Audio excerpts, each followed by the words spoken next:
말씀 여호수아 12장입니다. 12장 1절서부터 24절까지입니다.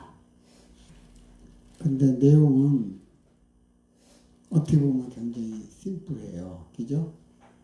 1장서부터 6장까지는 모세가 정복한 왕이었고, 그 다음에 이제 7절서부터 마지막 24절까지는 여호수아가 물질렀던 그런 왕들의 이름들이 쭉 나옵니다. 자, 간단한 것 같은데 이 안에 담겨있는 진리는 과연 무엇일까? 이 말씀 속에서 여러분들이 깨달아야 되는 것을 한번 찾아보시길 바랍니다. 전문가와 일반인들의 그 차이는 간단한 디테일이 있어요. 그 차이점을 여러분의 말씀 속에서도 한번 찾아보시기 바랍니다.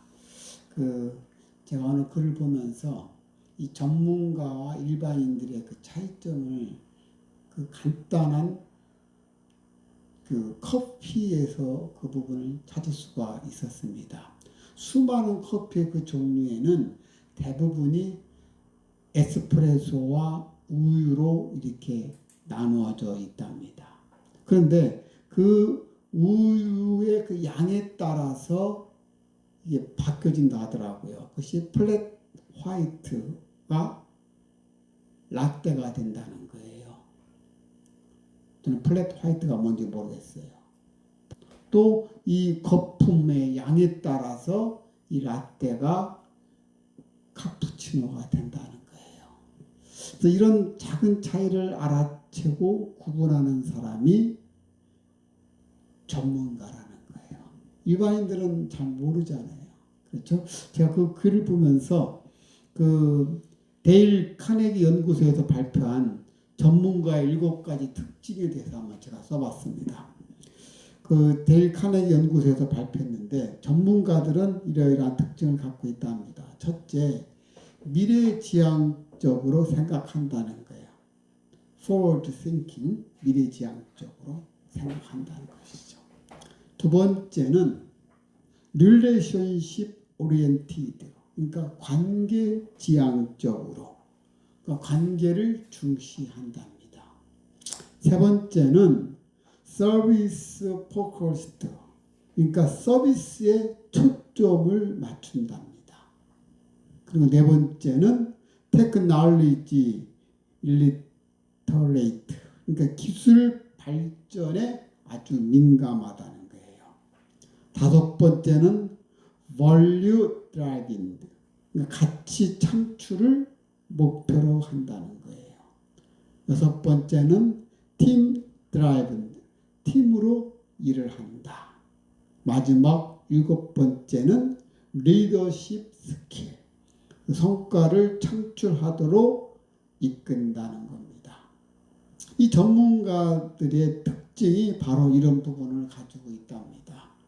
이것이 일반인들과 다른 부분이구나. 전문가들은 항상 생각하기를 미래지향적, forward thinking, 미래지향적 생각을 하고, 그리고 relationship oriented, 어떤 관계를 중시하고, 그 다음에 서비스에 초점을 맞춘다. 서비스 focused. 그리고 기술 발전에 민감하다. 테크놀로지. 그리고 가치 창출을 한다. value driven. 팀으로 일한다. 팀 드라이빙, 성과를 창출하도록 이끈다. 리더십의 스킬이다. 이런 부분을 하도 카네기 연구에서 참 좋은 걸 연구했구나 싶어서 제가 글을 적어봤습니다. 그렇습니다. 신앙생활을 오래 한 우리도 이런 전문가가 돼야 됩니다. 그렇죠? 그래서 믿지 않는 자에게 복음을 전하고, 그리고 새신자들이 오면은 잘 적응할 수 있도록 지혜롭게 신앙생활을 하는 그런 전문가가 되시길 바랍니다.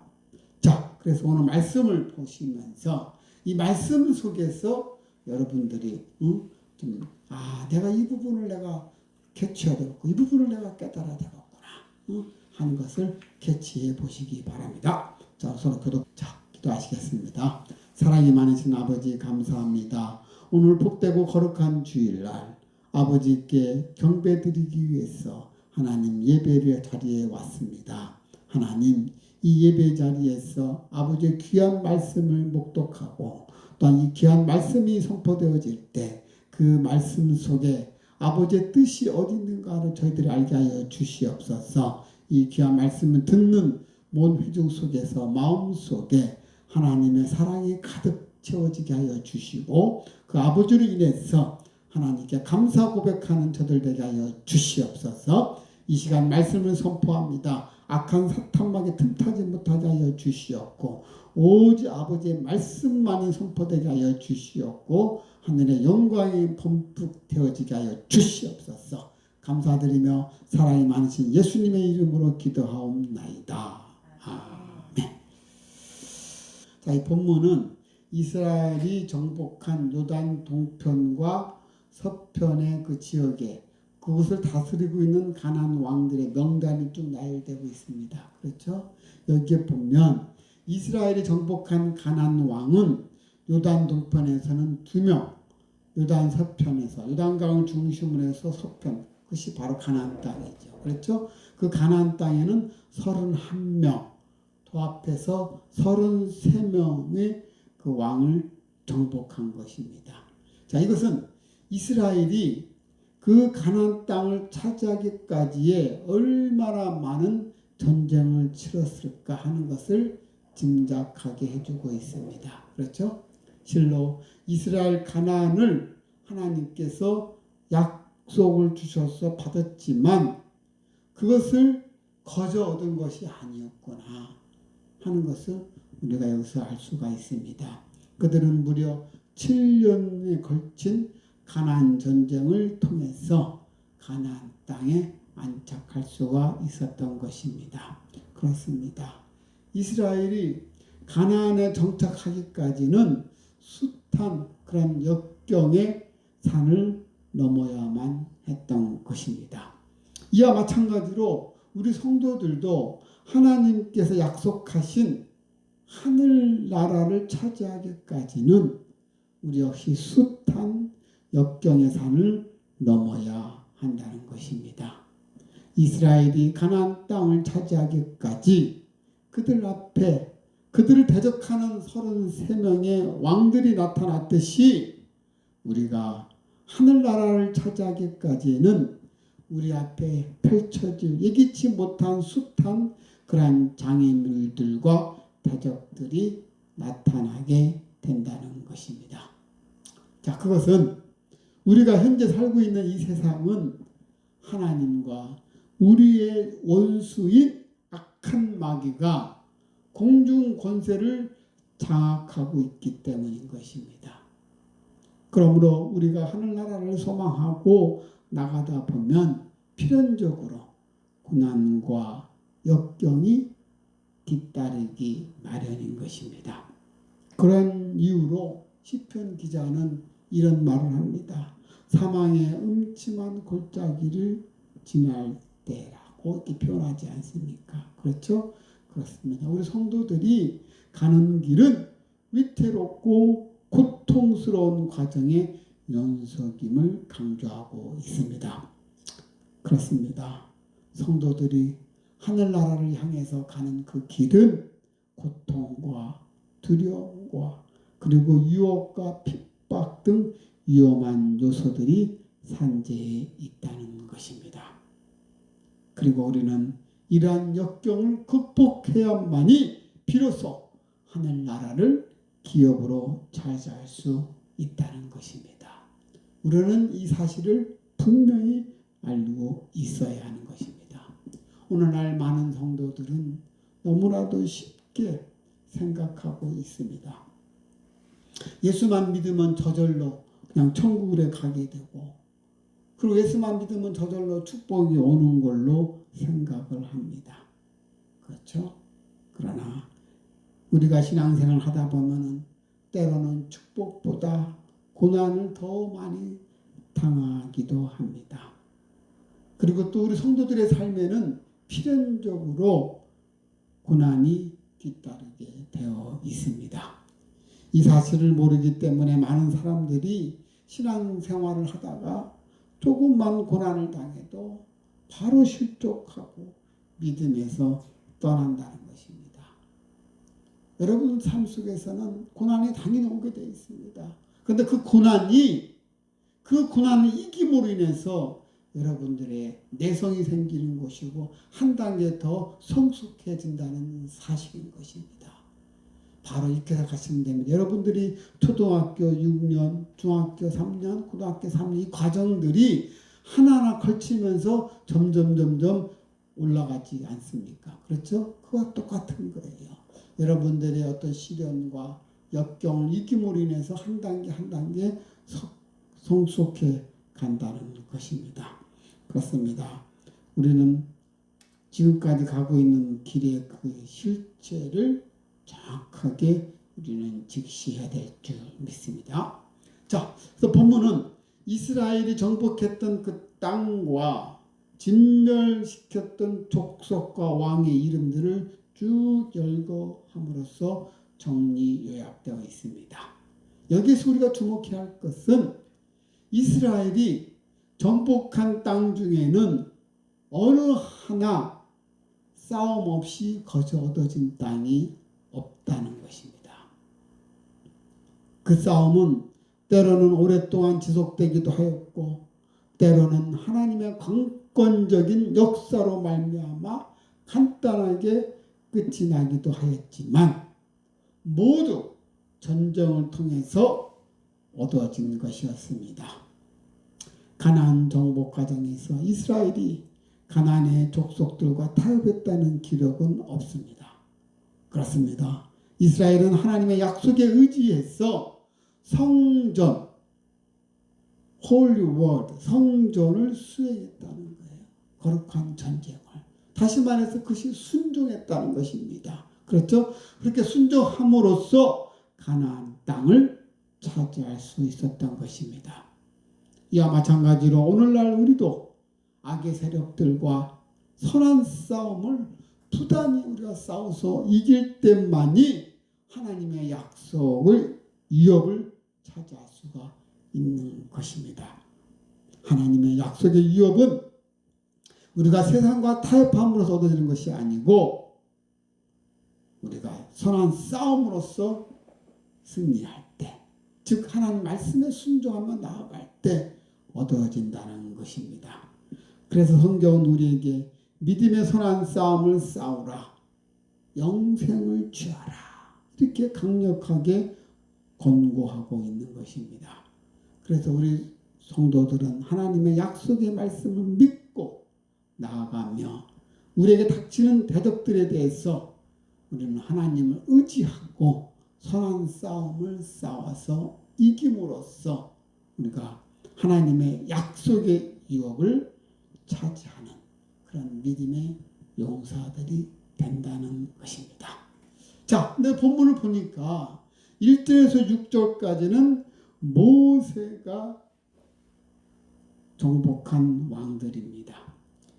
이스라엘의 요단 저쪽, 해돋는 쪽을요, 요단강을 중심으로 해서 저쪽, 오른쪽에 있는 저쪽을 바로 요단 동쪽인데 그 땅을 차지하고 또 그리고 그 왕에 대한 언급하고 있습니다. 이스라엘은 요단 동편에서 바산 왕 옥과 헤스본 왕 시온을 정복하고 그리고 그들이 다스리던 아르논 골짜기에서 헤르몬 산까지 이르는 광활한 아라바의 그 땅을 기업으로 차지했습니다. 그러나 우리가 여기서 알아야 할 것은 그 땅은, 즉 요단 동편에 있는 그 땅은 하나님께서 우리에게 주시기로 약속했던 땅이었습니까? 아니에요. 그 땅은 하나님께서 우리에게 기업으로 주시겠다 한 땅이 아니었습니다. 그런데 이스라엘이 그 땅을 차지하게 된 거예요. 자, 이것은 뭘 말하는 거냐면 하나님 말씀에 순종하니까 하나님께서 그 땅을 거저 기업으로 주신 거예요. 그렇습니다. 바산 왕 옥과 헤스본 왕 시온이 이스라엘 대적하자 하나님께서는 그들을 이스라엘 손에 붙이시고 그리고 그 땅을 기업으로 주시겠다고 약속까지 하신 거예요. 이 바산 왕 그 옥과 헤스본 왕의 시온은 당시에 엄청난 그 적군이었어요. 굉장히 강한 족속이었습니다. 그런데 그 강한 족속들이 이스라엘의 무참히 다 죽임을 당한 걸 듣고 여리고성에 있는 거민들은 불안에 떠는 거였어요. 아니 그 왕이 죽었단 말이야? 그것도 한 명도 아니고 또 그 시온 왕도 죽었단 말이야? 옥과 그리고 시온이 죽은 소식을 듣고 그들은 떨기 시작했던 거예요. 이런 땅을 하나님께서 승리하게끔 붙여준 것입니다. 약속대로 이스라엘은 그들을 정복하고 그리고 그 땅을 자신들의 기업으로 차지한 것입니다. 여기서 우리는 중요한 사실을 깨닫게 됩니다. 자, 그것은 뭐냐면 당초 하나님께서 주시고자 했던 땅은 가나안 땅이었는데 그렇죠? 그런데 유단 동편에 있는 땅도 거저 차지하게 됐습니다. 근데 그걸 거저 준 게 아니었어요. 그렇죠? 거기 있는 땅도 내가 너희들에게 붙여주겠다고 하나님께서 말씀하셨고 그래서 바산 왕과 그리고 헤스본 왕을 겁없이 가서 무찔러 가지고 그들을 처참하게 다 죽여버리고 그 땅을 차지했던 것입니다. 자, 그 땅을 차지하고 보니까 너무너무 욕심이 나는 거예요. 그 땅은 목축업으로 쫙 펼쳐진 평원의 땅이거든요. 하나님께서 그 땅을 허락하셨죠. 그 땅을 보자마자 이스라엘의 몇몇 지파들, 그렇죠? 그 지파들은 그걸 보고는 이제 안 들어가겠다. 우리 여기 정착하겠다. 그랬습니다. 그들이 바로 누굽니까? 루벤과 갓과 므낫세 반지파들이었습니다. 근데 하나님께서 그걸 허락을 하시는 거예요. 그렇죠? 자, 여기서 우리가 깨닫게 되는 것은 하나님께서는 당신께 순종하는 자에게는 약속하는 것보다 더 많은 축복을 베푸신다는 것을 우리가 여기서 알 수가 있습니다. 그렇습니다. 하나님은 결코 축복에 인색하시는 분이 아니십니다. 그분은 자비와 은혜가 아주 풍성하신 분입니다. 믿습니까? 그래요. 그래서 우리가 하나님께 순종하기만 하면 우리에게 약속의 땅을 우리에게 다 허락하신다는 거예요. 그리고 더 많은 것을 우리에게 베풀어 주신다는 것입니다. 우리 부모들도 자녀들에게 순종을 전제해서 약속을 주면 자녀들이 그 순종을 잘할 때 기뻐하면서 약속보다 더 많은 것을 베풀어 주지 않습니까? 그렇죠? 하물며 하나님일까 보다. 그렇죠? 그렇습니다. 하나님께서도 우리가 하나님 말씀에 순종하면 하나님께서는 기뻐하신다는 거예요. 그리고 우리가 이기치 못한 그런 풍성한 축복으로 우리에게 주신다는 것입니다. 그러므로 성도 여러분, 우리는 하나님께서 우리에게 약속하신 그 모든 것을 신실한 믿음을 가지고 그리고 그 말씀에 따라 절대적으로 순종하시길 바랍니다. 그리하면 우리는 하나님께서 약속하신 그 복을 받아 누리면서 풍성한 복을 받게 되는 그런 복된 자들이 다 될 줄 믿습니다. 자, 그렇습니다. 모세가 정복하는 그 땅은 하나님께서 애초에 약속하신 땅이 아니었는데 거기에 순종하고 가니까 하나님께서 그럼 그 땅을 내가 너희들에게 붙여주겠다 하고 거둬줬다는 거 아닙니까? 그렇죠? 아하, 그렇구나. 우리가 하나님 말씀에 순종하기만 하면 예기치 못한 보너스가 나오는구나. 그렇죠? 그를 보너스를 주신다는 거예요. 자, 그 다음에 이제 6절과 7절을 보면 이스라엘이 하나님 명령에 순종하면서 정복하였던 그 땅들을 각 지파에게 기업으로 나눠 주었습니다. 그렇죠? 요단 동편의 땅은 모세가 루벤 지파와 갓 지파와 므낫세 단 지파에게 기업으로 주었고, 그렇죠? 그 다음에 요단 저쪽, 요단 서쪽, 그렇죠? 이쪽이죠. 가나안 본토는 제비뽑기를 통해서 여호수아가 나머지 각 지파에게 기업으로 나눠 주었습니다. 자, 그 땅은 모두 보기에는 좋은 땅이었고 실제로 살기 좋은 땅이었습니다. 요단의 동편은 목축이 적당한 그런 광활한 목축이 뜨는 땅이었고, 그리고 가나안 본토, 즉 요단 서편은 31명의 왕이 자신의 왕국을 이루고 있을 만큼 아주 비옥한 땅이었다는 것이죠. 이러한 축복의 땅을 예배해 두시고 하나님께서는 이스라엘을 부르셨던 것입니다. 이처럼 하나님께서는 당신의 백성을 부르실 때 그들에게 필요한 아주 좋은 것을 예비해 두고 계신다는 것입니다. 이것이 우리에게 큰 소망을 주지 않습니까? 그렇죠? 그렇습니다. 이러한 모든 약속의 좋은 것들은 그 약속을 위해서 부름받은 자들이 부르신 자, 즉 하나님의 명령을 전심으로 순종하고 나아갈 때 받아 누릴 수 있는 것들인 것입니다. 이스라엘 백성들이 하나님 명령에 순종해서 가나안의 그 축복을 받아 누렸듯이 우리 성도들은 하나님의 말씀을 믿고 순종함으로써 말미암아 마지막에 영원한 하나님의 나라의 백성으로서 그 약속된 그 축복을 누리게 되는 것입니다.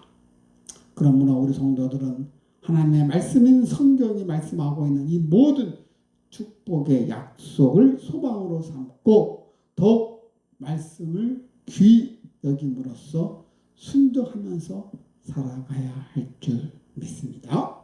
자, 그리고 7절서부터 24절은 여호수아가 정복한 왕들을 연루되어 있습니다.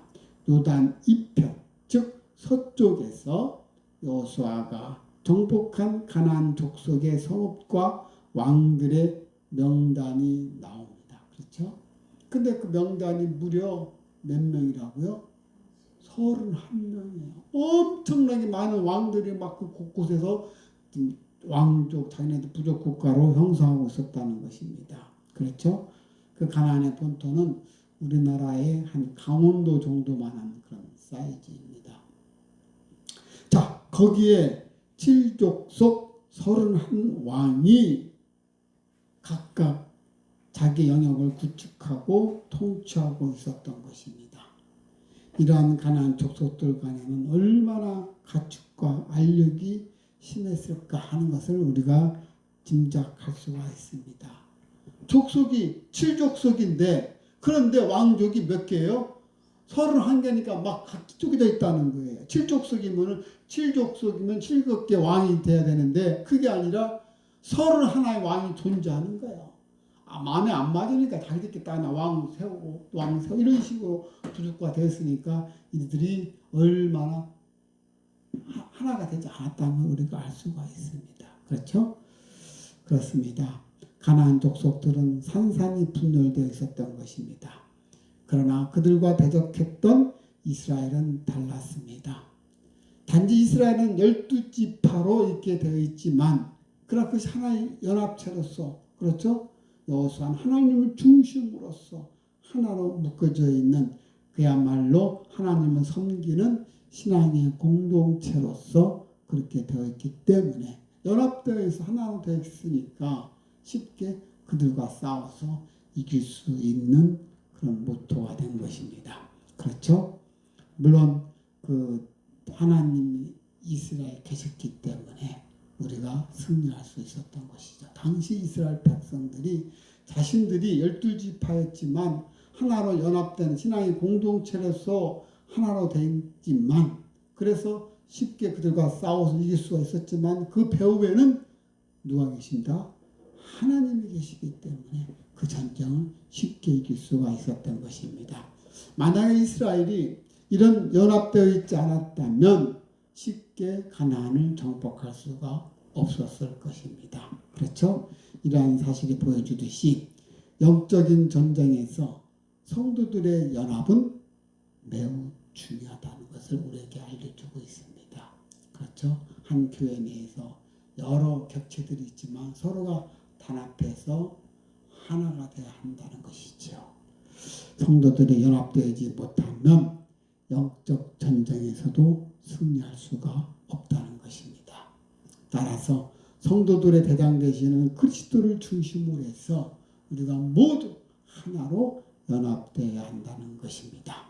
그래서 시편 기자는 시편 133편 1절에서 보라 형제가 연합하여 동거함이 어찌 그리 선하고 아름다운고 라고 이렇게 표현되어 있지 않습니까? 그렇죠? 성도들의 연합된 그 모습은 아름답고 힘이 있다는 것입니다. 실로 우리가 하나로 연합되면 그 누구도 우리 앞에 대적할 수가 없다는 것입니다. 자, 그렇습니다. 사랑하는 우리 레마 가족 여러분, 하나님께서 이스라엘에게 가나안 땅을 약속하였듯이 오늘 우리에게는 천국을 약속하셨습니다. 그러나 그 천국은 이스라엘이 가나안 땅을 차지하기 위해서 부단한 싸움으로써 해서 얻어진 것처럼 우리도 우리에게 부여된 그런 선한 싸움으로써 우리에게도 부여된다는 것입니다. 선한 싸움이 항상 대비되고 있다는 거예요. 그래서 선한 싸움이지 않습니까? 그 싸움을 통해서 나 자신이 성숙해져 간다는 거예요. 믿습니까? 그렇습니다.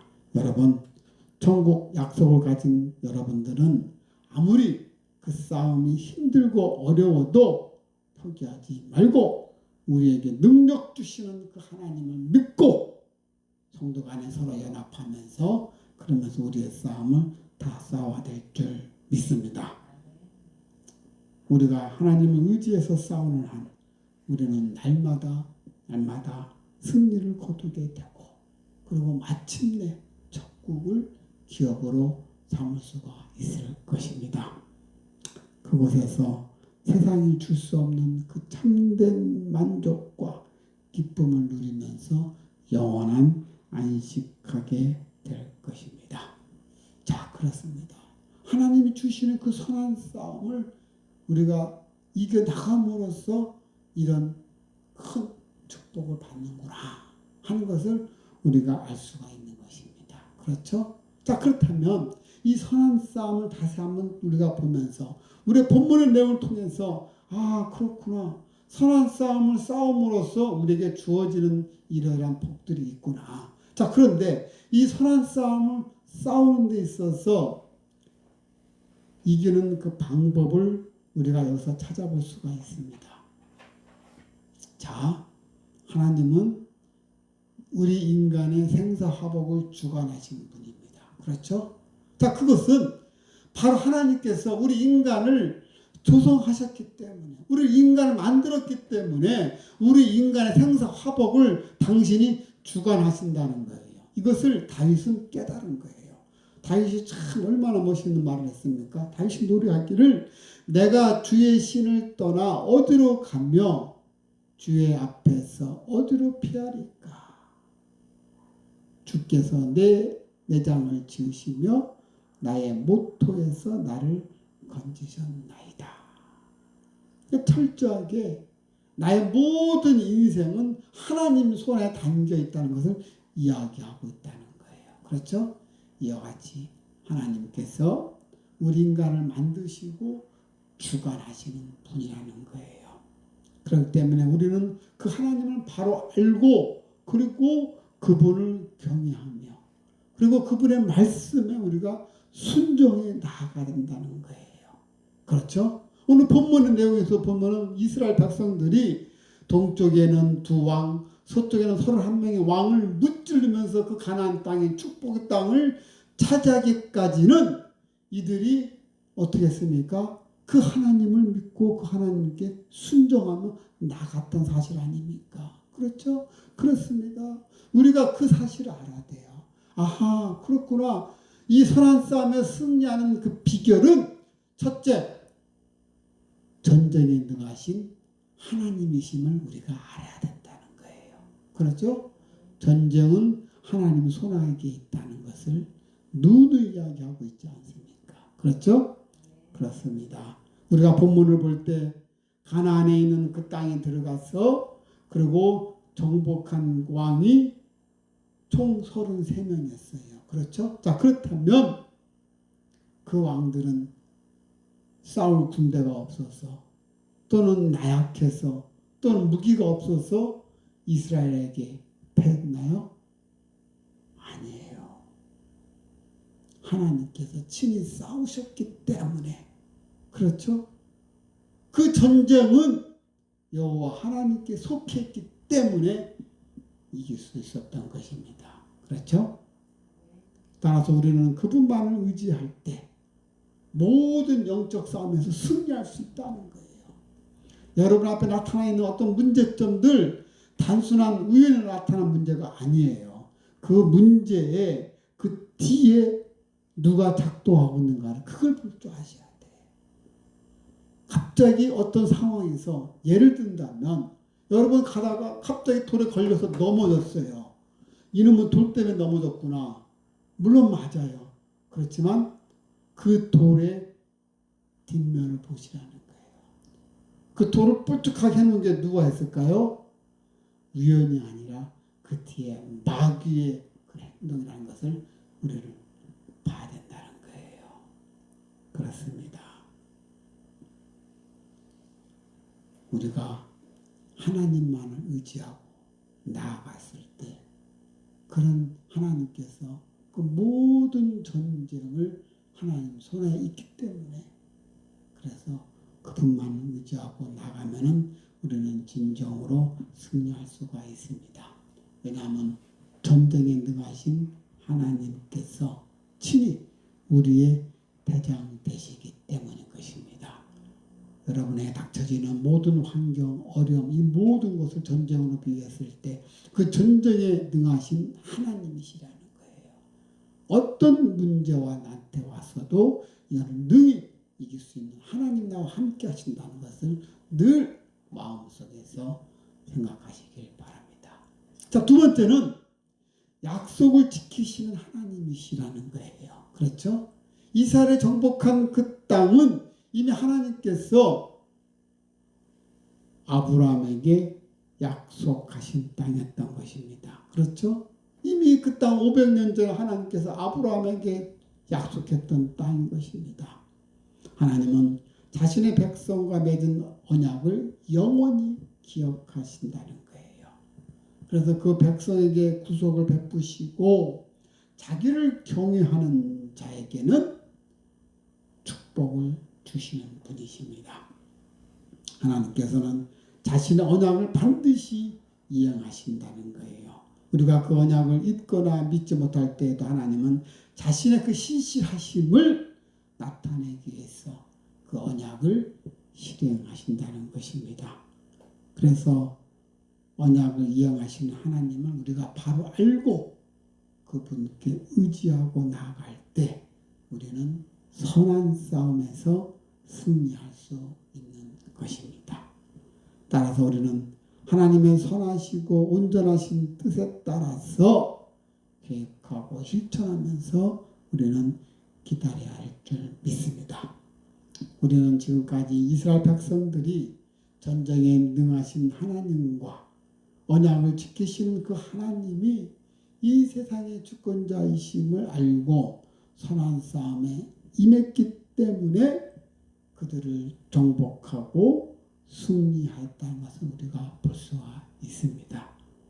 따라서 우리 역시 우리는 하나님의 자녀라는 것을 늘 기억하시고 하나님 어떤 분이십니까? 전쟁에 능하신 분이시고 그리고 신시하신 약속을 지키시는 분이시라는 걸 다시 한번 우리가 보지 않았습니까? 그렇죠? 그렇습니다. 우리는 하나님의 자녀입니다. 우리 아버지 되신 그 하나님의 그 모습을 우리가 바로 알고 인식할 때 우리는 진정으로 승리할 수 있다는 것입니다. 믿습니까? 그래요. 그런 분이 바로 우리의 아버지라는 거예요. 자, 오늘 본문 내용을 통해서 다시 한번 어떤 어려움이 온다 할지라도 그 어려움에 여러분이 낙심하지 말고 늘 주님 앞에 똑바로 쳐다보면서 나가는 자가 될 줄 믿습니다. 자, 그런데 놀라운 사실은 하나님께서 사도 바울과 같은 그런 위대한 신앙인에게도 그 신앙으로 견딜 수 있는, 신앙적으로는 긴장할 수 있는 어떤 요인을 남겨두셨다는 거예요. 자, 보세요. 사도 바울은 제2의 예수님처럼 엄청난 분이었어요. 그분의 그 일대기를 보면은 과히 따라갈 수가 없어요. 사도 바울은 당대에 엄청난 집도 부자였어요. 그러니까 시민권도 돈으로 주고 살 정도로, 로마 시민권을 돈으로 주고 살 정도로 사도 바울은 로마 시민권까지 갖고 있는 그런 부유한 집안이고, 거기다가 당대에 최고 가는 우리나라 쉽게 말하면 서울대 이상 나온 그런 학벌을 가진 자였어요. 그리고 사도 바울과 독대에서 이게 구약에 관해서 대결할 사람이 아무도 없어. 그 앞에서.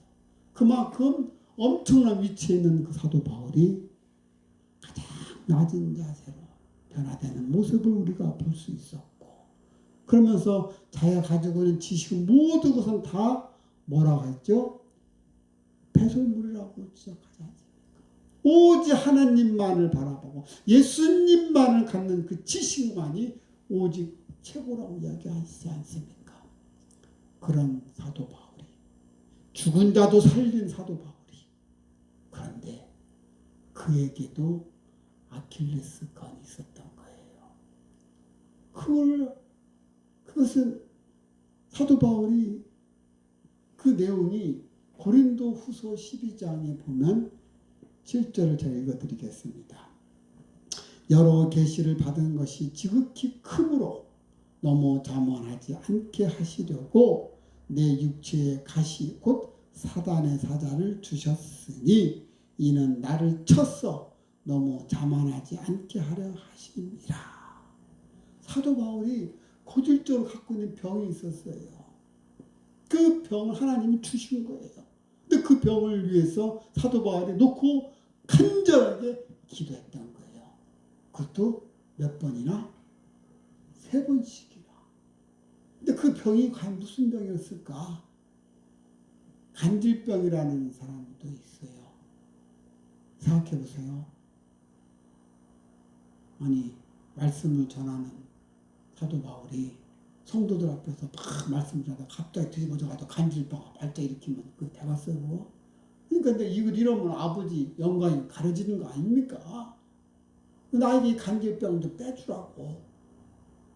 그러면서 간질병 환자일 가능성이 크다는 것이 있고, 또 한편은 이 눈병이라는 거예요. 정확하게는 몰라. 우리 전국 가서 물어봅시다. 어쨌든 간에 성경 속에는 간질병 그리고 눈병만 나왔지, 이제 그 본인이 어떤 병 걸렸는지는 몰라요. 근데 이 병을 고쳐달라고 하나님께 간절하게 3번이나 했는데, 하나님께서 뭐라고 말씀하시냐면 고린도후서 12장 9절에 보면 이렇게 말씀하십니다. 나에게 이르시기를 내 은혜가 내게 족하도다. 그렇게 말했다. 사도 바울이 구하자 하나님 말씀이 내 은혜가 내게 족하다. 그러니까 그것을 갖고 있어라. 내가 너한테 은혜가 많이 줬으니까 갖고 있어라 그냥. 근데 그것이 알고 봤더니 이는 내 능력이 약한 데서 온전하여 되어짐이라 하신지라. 아하, 그렇구나. 그 약함이 결국은 그 약함으로 인해서 내가 오히려 강함이 되는구나. 그 약함으로 인해서 하나님이 나와 함께 하시는 거구나 라는 것을 사도 바울이 고백하고 있지 않습니까? 하나님께서 우리 주위에 우리를 대적하고 핍박하는 자들을 다 멸절하지 않고 남겨두신 것도 바로 이런 사도 바울과 같은 그런 이유에서인 것입니다. 그러므로 우리는 하나님께서 우리 주위에 악한 자들을 남겨두었다고 비관해서는 안 됩니다. 왜냐하면 하나님께서 그 사람을 우리의 신앙의 가시로 삼으셨다는 거예요. 여러분 가족 간에서 저 왼수 하면서 비판하지 마시고 그 왼수를 두신 것은 그 신앙의 가시를 두신 것은 곧 나로 인함이구나 하는 것을 잘 깨달으시길 바랍니다. 따라서 우리는 우리에게 악인을 두심으로써 우리의 신앙과 삶이 늘 하나님 편에 서도록 해주시는 하나님의 사랑에 대해서 우리는 오히려 감사해야 될 줄 믿습니다. 그래서 더 우리는 하나님만 바라보며 그분만을 붙잡아야 한다는 것입니다. 믿습니까? 그렇습니다. 이런 분이 바로 우리의 하나님이시고 우리의 아버지이시라는 것입니다. 그렇습니다. 늘 하나님만 바라보며 나아가시기를 주님의 이름으로 축원합니다. 자, 기도하시겠습니다. 사랑이 많으신 아버지 감사합니다. 오늘 본문의 내용을 통해서 이스라엘 백성들이 그 땅을 거저둔 것이 아니고 그들이 하나님의 말씀에 순종하며 그런 성전을 치름으로써 나아가서 전쟁에 승리했던 것이었습니다.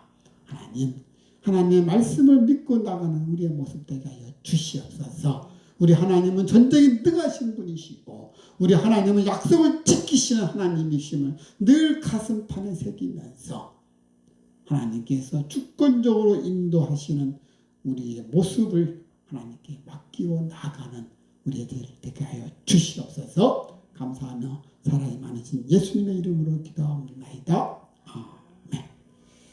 자, 오늘 주신 말씀을 생각하시면서 그렇구나. 이런 승리가 거저 주어지는 것이 아니고 우리가 하나님의 말씀에 순종해 나아갈 때 그렇습니다. 하나님은 반드시 우리에게 복을 주시는 분이시다. 그리고 나에게 예기치 않던 문제가 되었을 때 내가 생각하지도 않았던 것들이 계속 이루어지지 않았을 때는 그때는 다 이유가 있다는 거예요. 그렇죠? 그런 신앙의 가시가 곧 나로 인함이구나. 나로 하여금 더 하나님 앞에 가까이 가게 하기 위해서 더 믿음을 키우기 위해서 하는 것이라는 것을 알고 오늘 본문의 말씀처럼 여러분도 늘 순종하며 나가길 바랍니다. 자, 오늘 주신 말씀 생각하시면서 우리 두 손 들고 주여 일창하시면서 기도하시겠습니다. 주여! 하나님 아버지 감사합니다. 오늘 본문의 말씀을 통해서 아버지가 신실하신 분이시고 우리 아버지는 전쟁에 능하시는 분이시고 우리 아버지는 약속을 지키시는 분이시라는 것을 다시 한번 살펴보게 되었습니다. 하나님 아버지 주님 말씀대로 염려하지 않고 나아가는 저희 모습 되게 해 주시옵소서. 하나님께서 말씀하셨습니다. 어떤 문제나 어떤 환경이 온다 할지라도 너희는 두려워하지 말라고 말씀하셨습니다. 왜요? 내가 너와 함께함이니라는 것이었습니다. 아버지 그런 믿음을 저에게 허락하여 주시고 어떤 사물을 보더라도 하나님 함께 하신다는 믿음의 확신을 갖게 하여 주시옵소서. 오직 주님만 바라보며 나가는 저희 모습 되기를 간구합니다. 아버지 너스라는 걸 아버지 깨려사는 걸 아버지 깨려사는 걸 아버지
에베네셀 하나님, 지금까지 인도해 주신 우리 하나님이십니다.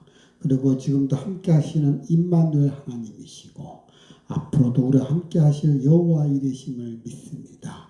하나님, 늘 하나님만 바라보며 나아가는 저희들 모습 되게 하여 주시옵소서. 감사하며 사랑이 많으신 예수님의 이름으로 기도하옵나이다.